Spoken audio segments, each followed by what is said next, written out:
बेटियां घर छोड़ती हैं, घर वालों को नहीं। खिड़की के पास खड़ी सिमरन सोच रही थी, भाई दूज आने वाला है। पर इस बार न तो माँ ने फोन करके भैया के आने की बात कही और न ही मुझे आने को बोला। ऐसा कैसे हो सकता है? हे भगवान, बस सब कुछ ठीक हो। सिमरन अपनी सास से बोली, मां जी, मुझे बहुत डर लग रहा है।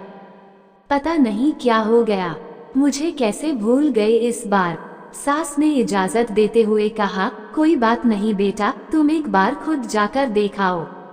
सास की आज्ञा मिलने भर की देर थी कि सिमरन अपने पति साथ मायके आ पहुंची। परंतु इस बार घर के अंदर कदम रखते ही उसे सब कुछ बदला सा महसूस हुआ।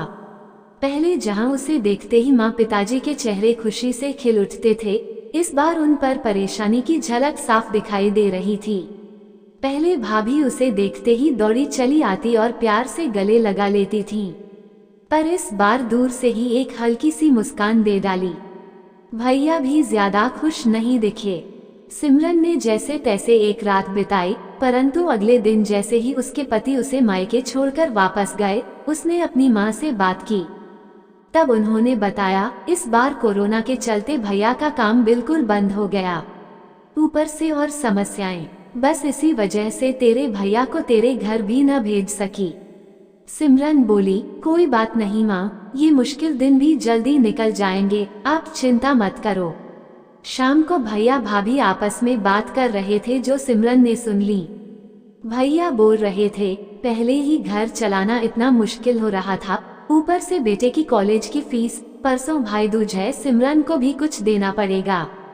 भाभी बोली, कोई बात नहीं, आप चिंता न करें, ये मेरी चूड़ियाँ बहुत पुरानी हो गई हैं, इन्हें बेचकर जो पैसे आएंगे उससे सिमरन दीदी को त्योहार भी दे देंगे और कॉलेज की फीस भी भर देंगे। सिमरन को ये सब सुनकर बहुत बुरा लगा। भैया भाभी ये क्या बातें कर रहे हैं?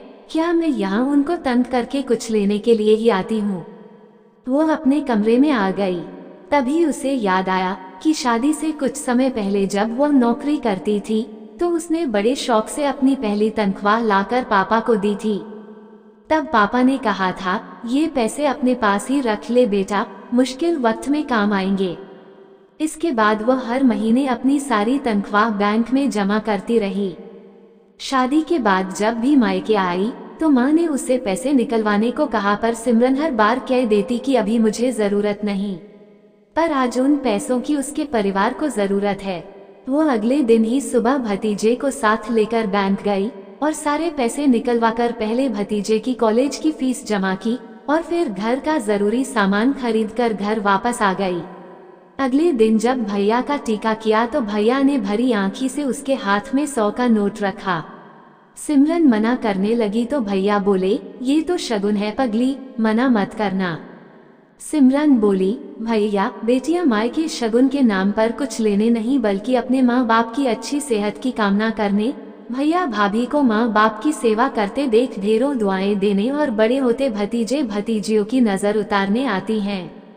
जितनी बार मायके की दहलीज पार करती हैं, ईश्वर से उस दहलीज की सलामती की दुआएं मांगती हैं।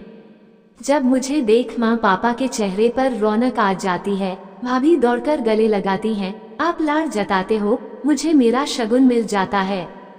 अगले दिन सिमरन ने मायके से विदा लेकर ससुराल जाने के लिए जैसे ही दहलीज के पार कदम रखा कि भैया का फोन बज उठा। उन्हें अपने व्यापार के लिए बहुत बड़ा ऑर्डर मिला था। वे सोचने लगे, सचमुच बहन बेटियां मायके कुछ लेने नहीं बल्कि अपनी बेशकीमती दुआएं देने आती हैं। जब वे घर की दहलीज पार कर अंदर आती हैं तो बरकत भी अपने आप भीतर चली आती है। हर बहन बेटी के दिल की तमन्ना होती है कि उसका मायका हमेशा खुशहाल रहे और तरक्की करे। मायके की खुशहाली देख उसके अंदर एक अलग ही ताकत भर जाती है, जिससे उसके अपने जीवन में पेश आने वाली मुश्किलों का वो डटकर सामना कर पाती है। भैया की आंखों से खुशी के आंसू बहने लगे। दोस्तों, अगर आपको ये कहानी अच्छी लगी हो तो प्लीज हमारे चैनल को सब्सक्राइब और वीडियो को लाइक कर दीजिएगा।